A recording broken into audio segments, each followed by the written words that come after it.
Touré Suleiman. Mon mail est touré53@gmail.com. Aujourd'hui, j'essaie de vous présenter mon projet dans le cadre des fins d'études de technologie Python. Ce projet a pour thème Paris sportif. Donc, je vais commencer par lancer mon serveur. Je vais faire Python manage.py run server.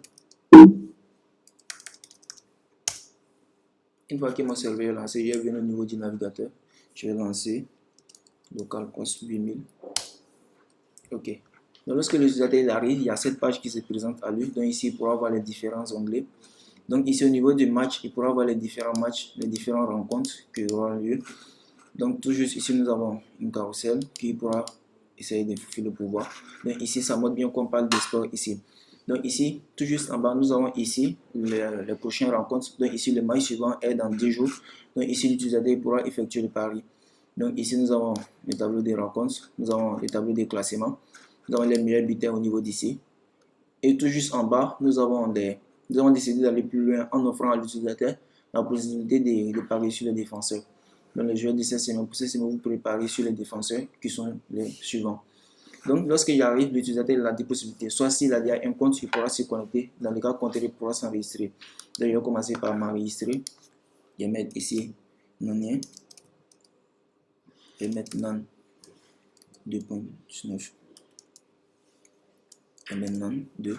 Ici, je vais mettre email non 2 arrobase mon.ci. Je vais mettre comme numéro 08 03 01 32 et mot de passe, je vais mettre azerty et cliquer ici, je vais m'inscrire. Okay, dès qu'il est inscrit, il pourra se connecter ici, donc 08 03 01 32. Donc, mot de passe azerty. Ok, je me suis connecté. Donc, lorsqu'il est connecté, il y a son nom qui s'affiche bien là. Bienvenue Daniel. Donc, ici, il pourra voir qu'il y a 8 nouveaux joueurs qui se sont ajoutés.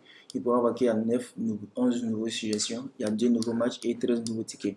Donc, ici, il pourra voir les différents paris qu'il aura effectués au niveau d'ici. Donc, je vais revenir au niveau de l'accueil.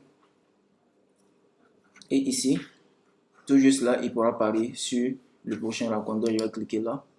Et c'est redirigé ici. Donc, ici, je vais choisir le montant. Donc, ici, nous avons 20% qui pourra gagner sur chaque pari. Donc, je vais décider de prendre 1000 francs, ce qui va correspondre à 30 000. Donc, je vais parier pour la première équipe qui est Marseille. Donc, on tape à 1. Nous avons décidé de faire ça pour que l'utilisateur soit sûr qu'il va parier. Donc, ici, il clique sur parier. Ok, le pari a été effectué. Donc, je pourrais revenir au niveau de l'accueil. Ok, aussi parier les différents onglets. Donc, je vais ouvrir ma base de données. Je vais actualiser la partie user pour voir si. Ok, donc voici ici, c'est enregistré. Et voici là qui est bien là. Et aussi au niveau de la partie Paris. Donc ici, je vais venir sur parcourir. Et voici la Paris nanien. Et ici, voici. Ok. Donc ici, je vais revenir au niveau de mon code pour expliquer un peu mon code source. Donc c'est un projet Python. Donc voici la version qui est présente là. Ça, c'est d'abord le projet même qui est là. Donc ici, nous avons les fichiers statiques, nous avons les différents moteurs de template, donc nous avons dashboard. Et ici, nous avons la partie index qui s'affiche, nous avons la partie de connexion, la page de connexion qui est là. Et ici, nous avons la page de profil de l'utilisateur. Et ici, nous avons le formulaire. Et ici, les différentes vues, c'est ici que nous avons géré nos différents codes, c'est-à-dire nos insertions dans la base de données, nos connexions. Et ici, nous avons géré la connexion. À partir d'ici, nous avons vérifié que l'utilisateur a rentré les données correctes et nous l'avons connecté au niveau d'ici en faisant out.login request. Et ici, nous avons les URL. Ici, nous avons défini les différents schémas de notre page. Et là, nous pouvons revenir voir dans la partie setting. Au niveau d'ici, nous avons défini une URL principale dans le but d'aller sur le projet suivant qui est projet Content Paris. Et ici dans Setting, nous avons appelé nos différentes bases de données qui est MySQL. Et ici, nous avons spécifié les différents paramètres de connexion.